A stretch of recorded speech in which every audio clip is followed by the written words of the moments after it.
राधे राधे। शुभ एकादशी, निर्जला एकादशी की बहुत बहुत शुभकामनाएं आप सभी को। कैसे हैं आप सब लोग?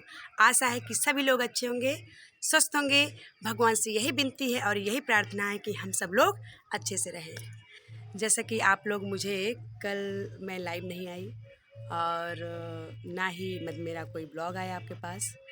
एक आध शॉर्ट्स आए होंगे, तो मुझे लगा कि मेरा बताना मुझे आप लोगों की ज़रूरी है कि मैं इस समय कहाँ हूँ। और देखो, ज़िंदगी है, इधर से उधर उधर से इधर चलती रहती है। तो अभी मैं कल यहाँ पहुँची हूँ अपने मायके। इस समय मैं अपने मायके में हूँ और अपने दोनों बच्चों के साथ। तो मेरे बच्चे काफ़ी दिनों से नहीं आए थे। मैं एक दिन ब्लॉग में बताई भी थी कि गोविंद बहुत बहुत परेशान कर रहा है मुझे कि मम्मी जाना है, मामा जी के पास जाना है। तो मुझे भी लगा कि जाना चाहिए, अभी छुट्टियां चल रही हैं। तो मैंने भी इनके पिताजी से पूछा कि क्या हम जा सकते हैं, तो बोले कि हाँ हाँ बिल्कुल जाओ। और तो फिर बच्चों को लेकर के मैं आ गई हूँ अपने मायके। तो अभी कल हम पहुँचे हैं। आज निर्जला एकादशी थी, तो अम्मा हमारी व्रत रहती हैं बिना पानी का, और वैसे पूरे साल भर की रहती हैं, लेकिन 4 एकादशी ज़्यादा बोले महत्व है, तो उसमें अम्मा निर्जला ही रहती हैं। तो अम्मा व्रत हैं। अभी उन्होंने नहाया धोया दोबारा से और पूजा पाठ किया। उसके बाद अभी शाम के शायद कितना बज रहा होगा, 5 है ना, 5-6 बज रहा होगा। तो मैंने कहा कि आज मैं ब्लॉग बना करके अपना बना देती हूँ और डाल देती हूँ, क्योंकि मेरे जो यूट्यूब फैमिली है वो मेरा साथ दे रहे हैं। तो मेरे बारे में मुझे अपना बताना उनके लिए ज़रूरी है कि मैं इस समय कहाँ हूँ। रचना शुक्ला दीदी कहाँ है इस समय? तो मैं इस समय अपने मायके में हूँ और आ चुकी हूँ मायके। अभी तक कल गंगा दशहरा था, तो मुझे नहाने जाना था। बहुत बड़ी प्रॉब्लम है क्योंकि मैं और दोनों बच्चे हम जाने की तैयारी हो गई सुबह। सब बढ़िया नहा धो के रेडी हो गए, सुबह पूजा किया। मैंने कहा लड्डू गोपाल को भी ले जाएंगे। फिर एकाएक मेरे माइंड में आया, 5 बज रहा था, कि हम जाएंगे और कहीं, क्योंकि वहाँ पे इस समय बहुत आंधी आ रहा था, बहुत आंधी, और संगम था दूर। तो मैंने ई रिक्शा वाले जो मेरे है पास में, तो उनसे मैंने पूछा कि भैया तुम कितना लोगे? तो उसने कहा 500 रुपये लूँगा। तो मैंने कहा भैया मुझे 500 रुपये में तुम संगम तक पहुँचाओगे? बोले हाँ 500 रुपये चलेगा, क्योंकि आज भीड़ बहुत है। मैंने कहा तुम चलो 300 ले लेना, चलो। तो नहीं माना। तो संगम के लिए फिर मैंने नहीं कर दिया कि हम जाएंगे और आएंगे, परेशान हो जाएंगे, अकेले हैं। तो बगल वाली दीदी से पूछा, तो उन्होंने कहा मैं नहीं जा पाऊँगी। तो फिर मैंने कहा अब अकेले हमारा जाना और भीड़ है इस समय, तो नहीं जाएंगे, मतलब हम नहीं जाएंगे। फिर हमने पतिदेव को फ़ोन किया, उन्होंने कहा नहीं नहीं, मैं फ़ोन कर दे रहा हूँ, पता नहीं किसको बताया, तो आप लोग उनके साथ चले जाना। मैं कहा नहीं नहीं, आप बिल्कुल परेशान ना हो, आज भीड़ है, हमारा मन नहीं है अब जाने का। और धुंध जैसे नहीं होती, तो अगर हम साथ पास में नहाते, सोमेश्वर घाट है जो, तो वहाँ पे गए, देखे थे हम एक दिन जा कर के, तो उसमें पानी नहीं था। तो फिर हम गंगा स्नान नहीं कर पाए, क्योंकि वहाँ पे रहने के बावजूद भी हमने गंगा स्नान नहीं किया। तो ये चीज़ मेरे मन में बहुत खटकी, पर मैं अपने अम्मा से बात की, मैं कहा अम्मा हम नहीं नहा पाए। बोले अच्छा कोई बात नहीं, नेक्स्ट ईयर तुम नहाना, और अब गंगा दशहरा के दिन, और जब महाराज जी आ जाएंगे, मेरे पतिदेव को बोली महाराज जी जब आ जाएंगे तो आप लोग नहा लेना, ठीक है? और माता रानी से यही से विनती कर लो कि माता रानी जब ये सब आ जाएंगे हम, तो हम साथ में नहाएंगे। तो फिर मैंने अम्मा का कहा माना और माता रानी से विनती की कि हे गंगा मैया महारानी, अभी आपका ही शायद मेरे हिसाब से मन नहीं था कि आप मेरा स्नान पाओ, तो अभी जब हमारे पतिदेव आएंगे तो हम साथ में नहाने आएंगे। ये चीज़ मैंने माता रानी से विनती की, गंगा मैया से। और फिर कल अब कुछ तो करना था, वशिष्ठ के दिव्यांग में था कि जान आना ही आना है इधर। तो फिर वशिष्ठ और दीदी, मैं, हम तीनों लोग ट्रेन में आए यहाँ पे। और उसके बाद रात शाम को हम 7 बजे यहाँ पहुँचे। फिर सरप्राइज़ नहीं था, क्योंकि सरप्राइज़ देने का कोई मतलब नहीं होता, क्योंकि अम्मा भी परेशान हो जाती हैं। तो अगर ये रहते हैं तो कभी कभी सरप्राइज़ मैंने दिया अम्मा को, पापा को अपने, जब मेरे पापा थे। तो अभी अब सरप्राइज़ नहीं देते हैं, बता के आते हैं। तो अम्मा का यहाँ कहीं किसी की शादी थी, तो अम्मा चली गई थी। लेकिन अम्मा वहाँ से जल्दी से आई कि बोले टाइम हो गया है मेरी बेटी के आने का, मुझे जल्दी पहुँचना है। तो फिर अम्मा, जैसे मैं उतरी, भैया और अम्मा सभी वहीं पे खड़े थे।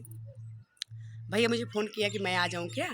तो मैंने कहा नहीं नहीं, तुम परेशान नहीं होना, हम आ जाएँगे, जब अब यहाँ तक आ गए हैं तो आ जाएँगे हम। तो फिर हम पहुँचे, फिर भाभी लोग सब, फिर यहाँ पे हमारे स्वागत अच्छा से होता है, पैर धुलाई होती है। मेरे बच्चों के पैर धुल, फिर कुछ देर रोना भी हुआ।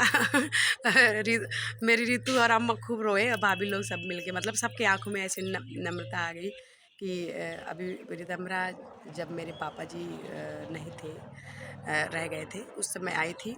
तब से 4 साल, चौथा साल है इस साल, तो 4 साल हो गए। तो 4 साल में अभी अभी आई है, तो उसको अच्छा नहीं लग रहा है, क्योंकि वो नाना के पास बहुत बैठती थी, बहुत बैठती थी। जब कोरोना काल में हम यहाँ पे थे, तो नाना को दवा देना, नाना का सुबह का चाय, शाम का चाय, वो लेमन टी, नाना जी बोलते थे डॉक्टर साहब लेमन टी, तो मेरी बेटी को डॉक्टर साहब बोलते हैं।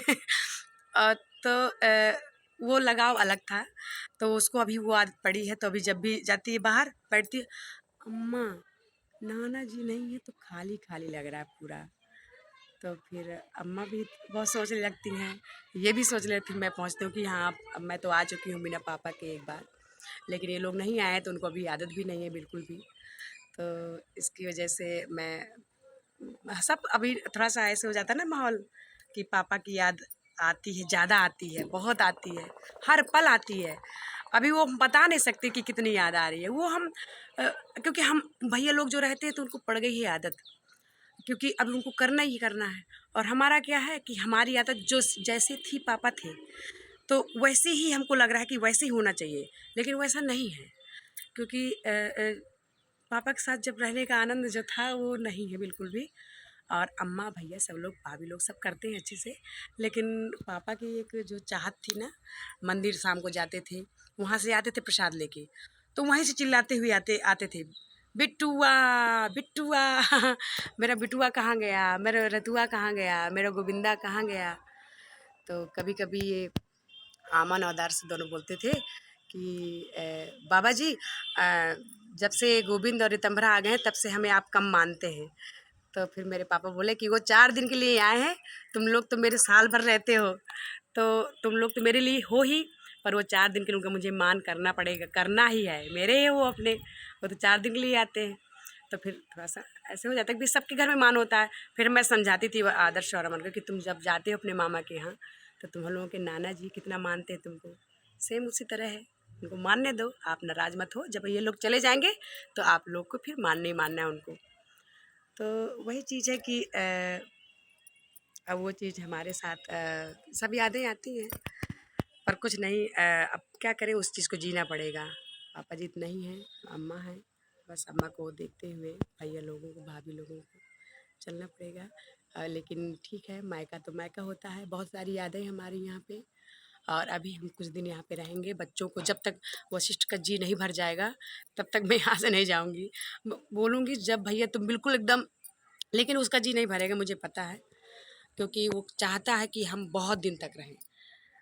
तो कैमरामैन बार बार हमारा डिस्टर्ब कर रहा है हमको, कि हिल रही है उसकी, एक साइड कर रहा है। चलो ठीक है, आज का ब्लॉग मेरा इतना ही। मैं सिर्फ आप लोगों को बताने आई थी कि मैं इस समय अपने मायके में हूँ और बच्चों सहित। पतिदेव हमारे अपने नौकरी पे हैं, जब वो छुट्टी पे आएंगे तब हम यहाँ से जाएंगे। और फिर उनके साथ भी कुछ दिन बढ़िया अच्छे से, भगवान की कृपा से सब कुछ अच्छा रहे और अच्छा होता रहे। आप लोग बताइएगा मेरा ब्लॉग कैसा रहा, और मेरा साथ देते रहिए आप लोग, क्योंकि मैं आप पर ही डिपेंड हूँ। मेरा जो ये ब्लॉगिंग है, मेरा जो यूट्यूब है, मेरे फैमिली से ही मेरा चलेगा, आप सब जानते हैं। तो प्लीज़ मेरा सपोर्ट करिएगा और आगे का रास्ता सही करिएगा। बस यही है मेरा ब्लॉग आपके लिए। और आप सभी लोग कौन कौन लोग व्रत हैं, कौन कौन लोग नहीं हैं, और बस आपका साथ मेरे साथ बना रहे। राधे राधे, मिलते हैं नेक्स्ट ब्लॉग में। श्री शिवाय नमस्तभ्यम। राधे राधे।